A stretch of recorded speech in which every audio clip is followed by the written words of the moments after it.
मिलेंगे। जाना हमारा कोच बिहार घूमने के लिए, मैं घुमाऊंगा, ठीक है।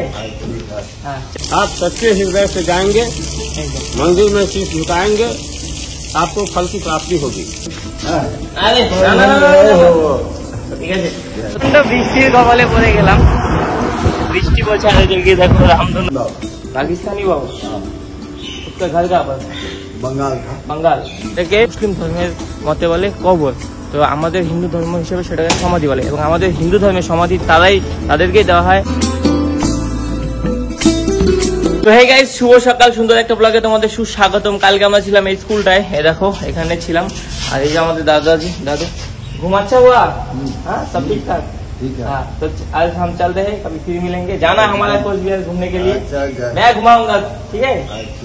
हाँ चलो चलते हैं। अरे ঠিক আছে। আর এই যে দাদা আমাদের, तो आशीर्वाद करना, ठीक है। हम अच्छे से घूम के आ सके केदारनाथ से, फिर मिलेंगे कभी आएंगे तो बिहार, आपके यहाँ पे जरूर आऊंगा मैं, ठीक है। आप भी जाना हमारे यहाँ पे, मुझे अच्छा लगेगा, कामाख्या लेके जाऊंगा। कल रात में जो मंदिर के बारे में हमको बताया था वो एक बार यहाँ पे बोलिए। वो जो मंदिर है जो बंगाली ने हमारी जो, हाँ वो बोलिए। पाकिस्तानी बाबा उसका घर कहाँ पर? बंगाल बोलिए। उसका समाधि है यहीं पर, उसका जमीन भी है 10 कट्ठा भट्ठा बना करके, वो जबकि उस समय में ईंटा नहीं मिलता था, अपने से भट्ठा बना करके तब जा करके वो मंदिर बनाने के लिए चाहा, वह भट्ठा का ईंटा दूसरा आदमी बेच लिया। अच्छा। वो उसका सब सर्वनाश हो गया। अच्छा। अभी वो अपना परमानेंट है। रूपचंद वैद्य था, वह लिया मोल, वह भी नाश हो गया। अच्छा। अभी जो है ना, हाँ। अभी पाकिस्तानी बाबा का समाधि यहीं पर है, हाँ। बगल में कोई जो मंदिर था, वो वाला मंदिर, हाँ ना, उसका बगल में, हाँ बगल में है, वहाँ समाधि इनार का बगल में, देख लीजिएगा। यहाँ पर देख চলো আমরা দেখবো।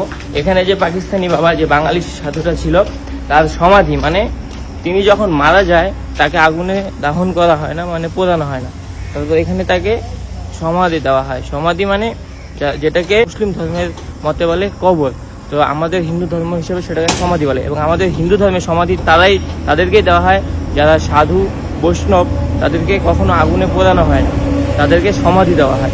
সেটা কিছু কিছু ক্ষেত্রে, সকলের ক্ষেত্রে নয়। তো হ্যাঁ চলো, দাদু আমাদের দেখাবে, আমরা দেখে আসি। कहाँ बाहर है? उसका भी चबूतरा बन गया।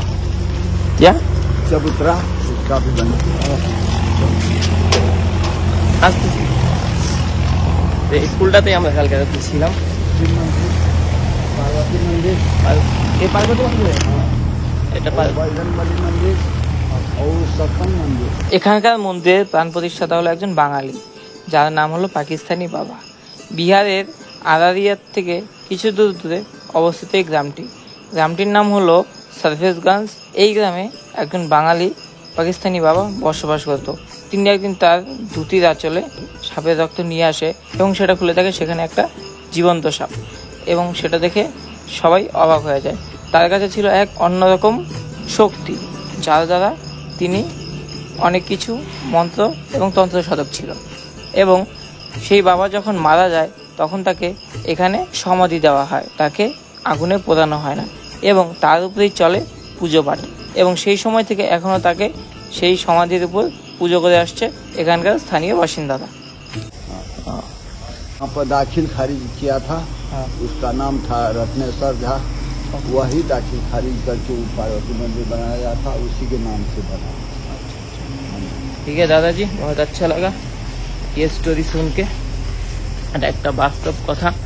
চলো আমরা এখন এখান থেকে বের হব। আর আজকে যেহেতু সকাল বাজছে 6:14, আমাদের তাড়াতাড়ি রওনা দিতে হবে, তাহলে আমরা তাড়াতাড়ি যেতে পারবো। विवेकानंद गिरी उसी का भतीजा है, ये यही रहता है, यही मंदिर का गुरु जी, हाँ यही भोग पोज सब कुछ करता है, यही रहता है, यहीं पर रहता है बगल में। मंदिर का स्थापित 1/1/1967 में हुआ है। अच्छा।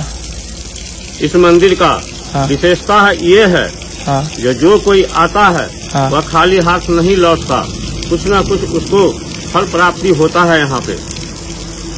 अच्छा, और द्वादश कोई खाली नहीं गया है। द्वादश ज्योतिर्लिंग के बराबर ही हाँ, कलाशी शिव मंदिर का आपको शक्ति है। आप सच्चे हृदय से जाएंगे, एकदम मंदिर में शीश झुकाएंगे, आपको फल की प्राप्ति होगी। एकदम। शिवलिंग का स्थापित 1/1967 में हुआ है। आइए आप अंदर आप जाएं, बाबा को दर्शन करें। তারপর আমরা সেখানকার সমস্ত মন্দিরে গিয়ে প্রণাম করলাম। আমার প্রিয় দাদু এবং গুরুজিকে প্রণাম করে আমরা সেদিন সেই জায়গা ছেড়ে পরের দিকে রওনা দিই। এখানকার যা ইতিহাস সেটা এক ভাবধারণার বাইরে। এখানকার ইতিহাস শুনলে গায়ে কাঁটা দিয়ে ওঠে, খুব ভালোও লাগে। তো সব কিছু শেষে আমরা বাবা মহাদেবের আশীর্বাদ নিয়ে রওনা দিই আমাদের পরের গন্তব্যের দিকে। তো বন্ধুরা, তোমরা অবশ্যই পারলে একদিন বা কয়েকদিনের জন্য বিহার এসে ঘুরে যাবে। সব মন্দিরে আমরা আশীর্বাদ নিয়ে নিয়েছি, গুরুজি দাদুর থেকে আমরা আশীর্বাদ নিয়ে নিয়েছি। এখন এখান থেকে আমরা রওনা দেবো, তারপর আজকে আমরা আজকের গন্তব্যে যাব। এবং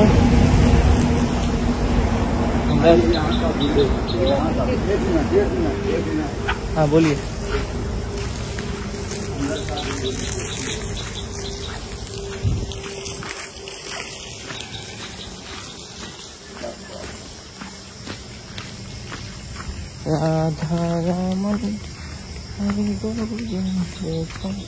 আমরা এখন দেখাবো এখানকার সৎসঙ্গ বিহার মন্দিরটার ভিতরের দৃশ্য।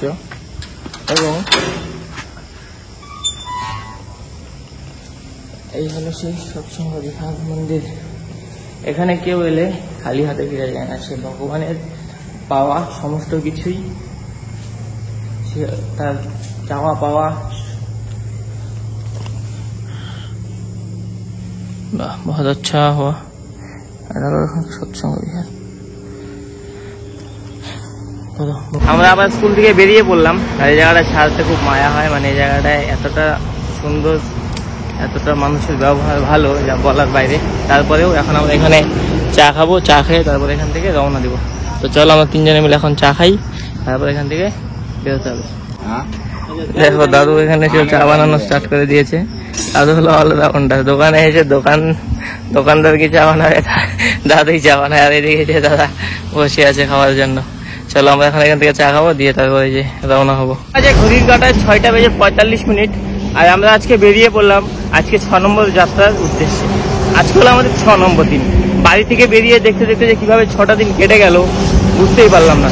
তার মধ্যে ছিল বিভিন্ন জায়গার লোকের সঙ্গে মেলামেশা, নিত্য নতুন ও জ্ঞান অর্জন করা এবং হাজারো অভিজ্ঞতার পাশাপাশি ভ্রমণের মজা নেওয়া। ঠিক আছে, তো এই সাইকেল রাইডে শুধু সাইকেল চালিয়ে গেলেই হবে না, আশেপাশে লোকের সাথে মিশতে হবে এবং সেখান থেকে অনেক কিছু তোমরা শিখতে পারবে, ভালো মন্দ সব কিছু। তো যাই হোক, সবটা বেরিয়ে আমরা এখন যাচ্ছি এই যে জাতীয় সড়ক ধরে। এই হলো আমাদের সাইকেল। আর খুব ভালো লাগছে, কিন্তু একটু খারাপ লাগছে জায়গাটা ছেড়ে এলাম। মানে দাদুর সঙ্গে আমার এর আগের কথা একটু খুব ভালো সুসম্পর্ক তৈরি হয়ে গেছিল। তখন থেকেই মানে আসলে পরে একটা অন্যরকম ওখানে আমি আদর যত্ন এবং ওখানকার যে ওদের যে মেলামেশা, এই যে ধ্যান ধারণাগুলো খুব ভালো লাগে আমার। তো চলো, আর কি করা যাবে, সবই হলো আমাদের কাছে সুতোয় বাঁধা, এর বেশি আমরা করতেও পারবো না, কিছু না। যাই হোক, আপাতত যাওয়া যাক। এখন বাচ্চা সকাল 8টা, আর আমরা এখানে এসে একটু জল খেয়ে নিলাম। আর এখন আমরা রওনা দিব মুজাফফরপুরের দিকে। এখান থেকে মুজাফফরপুর আনুমানিক 195 কিলোমিটার। তো চলো এখন আমরা যাই, এই আর কি। আর আজকে ওয়েদারটা এখন একটু রোদ এবং মেঘলা আকাশ। দেখি সামনে গিয়ে কোথাও দুপুরে খাবারের ব্যবস্থা করতে হবে। এখন বিকেল 3:30, আর এখন রোদটা একটু কমলো। আর আজকে আমরা এই যে দেখো এই জায়গাটায় খাওয়া দাওয়া করেছিলাম। আর এখানে যে এত লোকের ভিড়, আর ছোট ছোট বাচ্চারাও চলে এসেছিল এখানে আমাদের সাইকেল দেখতে। মানে কি আর বলবো, বিহারের বাচ্চারা আমাদের সাইকেল দেখে এতটা খুশি যেন মনে হয় আমরা সুপার বাইক নিয়ে এসেছি। এবং খুব ভালো লাগে এতে ওদের যে এখানকার পরিবেশ, এবং ওরা যে এখনো আমাদের ছোটবেলার জেনারেশনের মধ্যে পড়ে আছে, এটাতে আমি আমার ছোটবেলাকে খুঁজে পাই। খুব ভালো লাগে এখানকার এইসব পরিবেশ দেখে। যাই হোক, এখানে আজকে আমরা ডাল ভাত খেয়ে নিলাম, দিয়ে এইমাত্র রওনা হয়ে এখন আমরা যাচ্ছি এই যে দেখো জাতীয় সড়ক ধরে উত্তরপ্রদেশের দিকে, মানে বিহার কমপ্লিট হলেই তো উত্তরপ্রদেশ। এখনো বিহারে কতদিন লাগবে ঠিক জানি না, কারণ প্রচণ্ড মাত্রায় রোদ চলছে এখানে, তার জন্য আমাদের অনেকটা সময় লেগে যাচ্ছে। যাই হোক, আমরা খুব তাড়াতাড়ি বিহার কমপ্লিট করে ইউপি কমপ্লিট করে উত্তরাখণ্ড, তারপর কেদারনাথ মন্দিরে দর্শন করতে পারবো। আর আজকের ব্লগটা ঠিক এরকমটাই ছিল সারাদিনের। তো চলো আপাতত আমরা থাকার জায়গা খুঁজি। আর দেখো একদম চারিদিকে ফাঁকা, এইটুকু জায়গা এত ফাঁকা, এখানে যদি তোমার একটু গলাও শুকিয়ে যায় তুমি জল পাবে না। এর আগে আমি এসেছিলাম তো, এই জন্য এইসব জায়গা আমার চেনা আছে। এই রাস্তাটা ভীষণ লম্বা এবং একদম ফাঁকা, না আছে কোনো দোকানপাট, না আছে কোনো কিছু। তো চলো আপাতত বৃষ্টির কপালে পড়ে গেলাম, বৃষ্টি পড়ছে। আর ওইদিকে দেখো রামধনু দেখা, জল পড়ে গেল। যাই হোক, এখন ঘড়ির কাটায় বাজছে 6:46 আর আমরা আছি এই যে দেখো এরকম একটা মন্দিরে। ঠিক আছে, এখানে আজকে স্টে করবো। তো চলো এই ভিডিওটা এটুকু ছিল, ভালো লাগলে লাইক কমেন্ট শেয়ার সাবস্ক্রাইব করে দিয়ে দেখাচ্ছে আগামীকালের নেক্সট ডেইলি ব্লগে। আর সবাই ডেইলি ব্লগ দেখলে অবশ্যই কমেন্ট করবে, তোমাদের জন্য আছে গিভওয়ে। তো সবাই ভালো থেকো, দেখা হচ্ছে নেক্সট ভিডিওতে, টাটা।